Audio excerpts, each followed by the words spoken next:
let's go back and run this presentation now. So far what we've done is we've designed the presentation. To run the presentation, shortcut key F5. You may want to write that down. If you press F5, the function key F5, it runs the presentation from the beginning. So here I am pressing F5.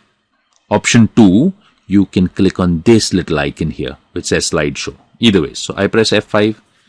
There it is. That's my first slide. It occupies your whole screen. Okay. It says PowerPoint from scratch. That was my title. Notice, if you remember, there was a subtitle box down here. But because we did not enter anything there, it did not appear over here. Okay, which is why I told you, doesn't matter, you don't write anything there, don't need to delete it. Okay, anyways. Now to progress on to the next slide, you can either press enter, number 1, or you can press the right arrow or the down arrow key, number 2, or thirdly, you can click with the mouse. Okay, for now, I'm going to press the right arrow key. It goes on to the second slide.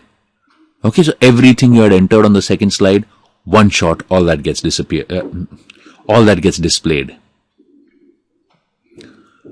Click again, it moves on to the third slide. Everything that was there comes along again. Click again, it tells me that the slideshow is ended because there were only 3 slides in it. Click to exit. So if I press again, I am back to this.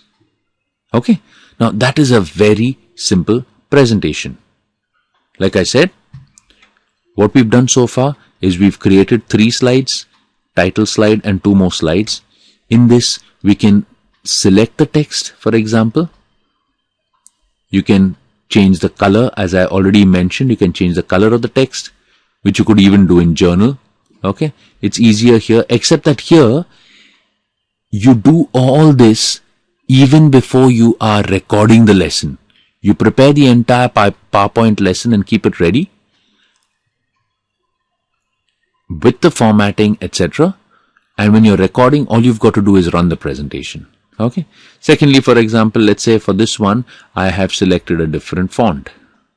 Okay, I will select a different font. Okay, let's say something like this. And for adding a table, I have we underlined it.